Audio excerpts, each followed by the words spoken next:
Sometimes life gets really heavy.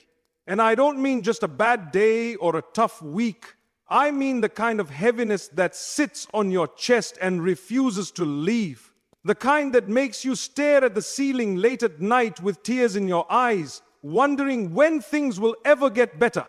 Maybe you've lost someone you loved deeply. Maybe your heart's been broken in ways no one else understands. Maybe you're stuck in a job that drains your soul. Or maybe you're dealing with illness, betrayal, loneliness, the kind of pain that no one can see, but it's consuming you inside. And even in that pain, you keep praying, you keep asking, you keep begging Allah in sujood, Ya Allah, please make it stop. But the storm doesn't stop. The pain doesn't go away. And a part of you starts wondering, is Allah listening? My dear brother, my dear sister, have you ever cried in your sajda, thinking, Yalla Allah, I'm at my breaking point? Have you ever looked up at the sky and said, why me? Why this? Have you ever reached a point where you felt like you were being tested more than you could bear? If yes, you're not alone. The Ummah carries so much silent pain. So many hearts are bleeding behind smiling faces. And sadly, we don't talk about it enough.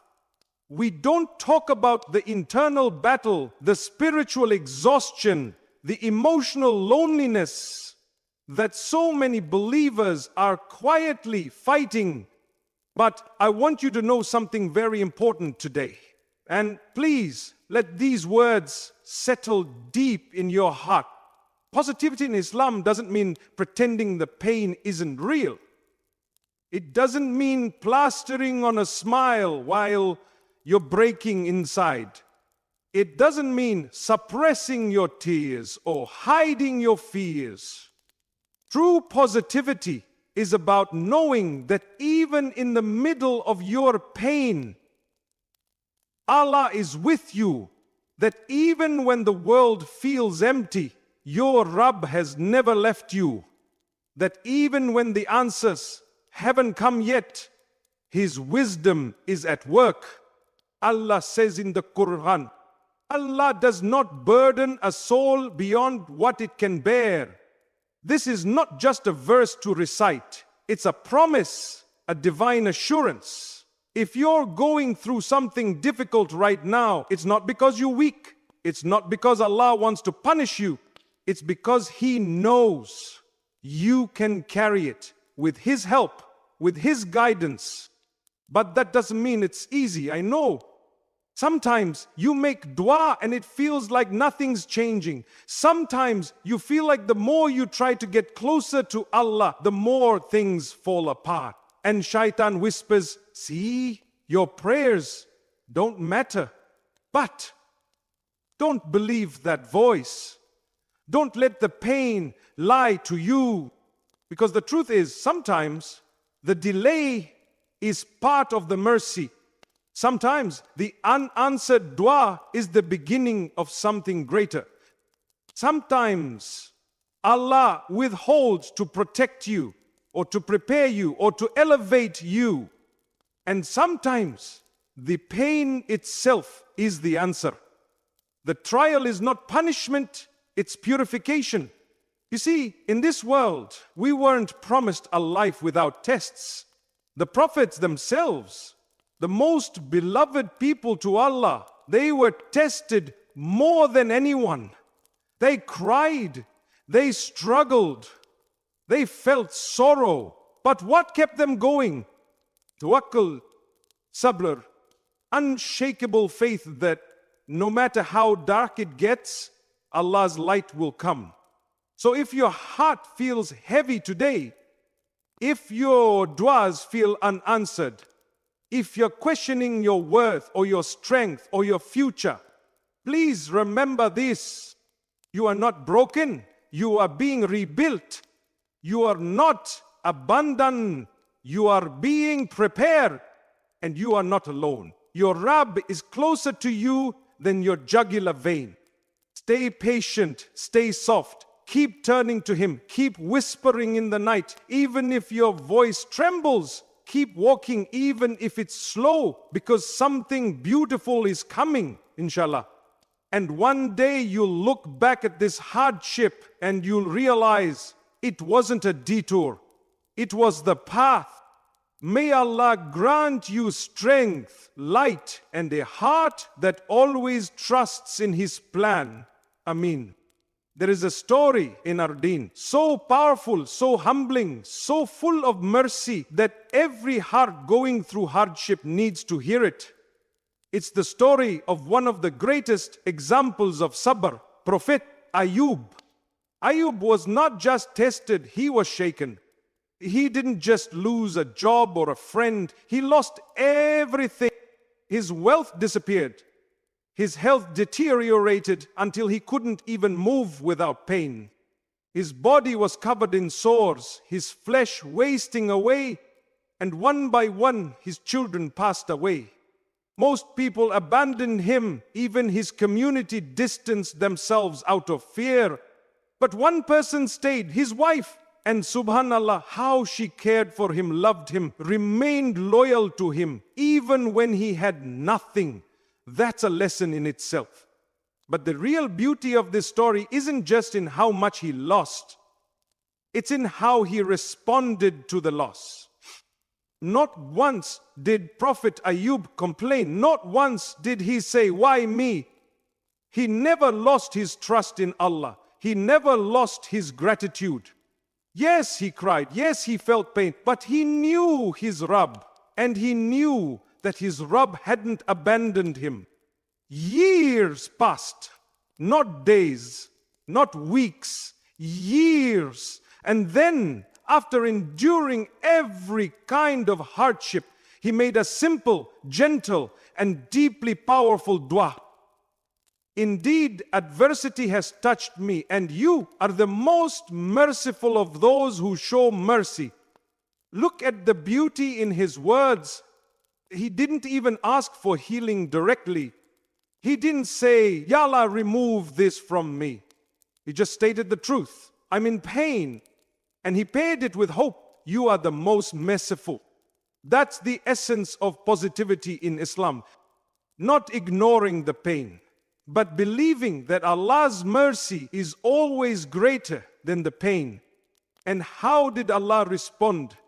So we responded to him and removed the adversity, and we restored his family to him and the like thereof with them, as mercy from us and a reminder for the worshippers. Not only did Allah heal him, He restored everything he lost. And not just restored, Allah doubled it. His wealth returned, his health returned, his children were given back. Some scholars say either through resurrection or through new children. Either way, he was gifted in abundance. This story is not just about patience. It's about how Allah responds to that patience. It's about what happens when you stay loyal to your Lord even when life gets unbearable. You see, most people love Allah when things are going well. But the real test and the real beauty is loving Him when everything's falling apart. And Ayub showed us how that love looks. He didn't fake a smile. He didn't pretend he wasn't suffering. But he held on to one thing, his hope in Allah. And that's what we need today. Because maybe you've lost something too. Maybe your body is hurting, or your heart is breaking, or your soul is tired from a test that seems endless. And maybe people around you are saying, it's been years and nothing's changing. But the story of Ayub reminds us, even if the test is long, Allah's response is near. And maybe, just maybe, your dua is the next to be answered. But even if it's not, even if relief doesn't come in the way you expect, the reward for your sabr is being written right now. Every tear, every sleepless night, every moment you bite your tongue and say, all praise be to Allah, it's not going unnoticed. The Prophet said, the most severely tested people are the prophets, then the next best, then the next best. A man will be tested according to the level of his religious commitment. So, if you're being tested hard, it may be a sign that Allah sees something in you that you don't even see in yourself. A level of faith, a capacity to rise, a heart that can handle what others can't. Tests are not punishments. They are conversations between you and your Lord. And like Ayub, you don't need to scream or shout to be heard. You don't need fancy words. All you need is a sincere heart and the belief that Ar-Rahman is listening. So make that dua, whisper your pain, tell Allah what hurts, and then trust Him. Because the one who healed Ayub, who brought him back from the edge of life, is the same one who's watching over you right now. Subhanallah. May Allah grant us sabr like Ayub, hearts that remain loyal in hardship and relief that brings tears of gratitude. Ameen. One of the most beautiful truths in our faith is this: your pain is not pointless. It may feel like it. It may seem random, unfair, or even cruel. But in the eyes of Allah, your pain has purpose.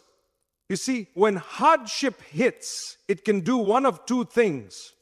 It can either break you or it can bring you closer to your Creator. And for the believer, every test, every heartbreak, every hardship is a door. A door that opens the heart to something deeper, something higher, something eternal. Sometimes we don't realize how far we've drifted from Allah until a test brings us to our knees. Sometimes it takes a storm to remind us that our boat was heading in the wrong direction. And sometimes the very thing that hurts you, Allah doesn't test us because He wants to watch us suffer. He tests us to purify us, to raise us, to bring out the best version of us, the version that lives with taqwa, humility, and sincere love for Him. The Prophet said, when Allah wants good for someone, He puts them through tests. Now think about that. Tests aren't punishments, they're opportunities. Opportunities to come back to Allah. Opportunities to cry to Him like never before. Opportunities to realize there is no power and no strength except through Him. You might not have chosen your pain, but Allah did, and He chose it for you with full knowledge of your capacity, your strength, and your future. And sometimes the purpose of the pain is not to change your situation, but to change you, to change your heart, to soften your ego, to remind you who's in control. Let's be honest, when life is good, we often forget. When our bank account is full, when our health is strong, when everything is easy, we get distracted. We delay our salah. We rush our duyas. We fill our days with dunya and we lose the sweetness of our connection with Allah.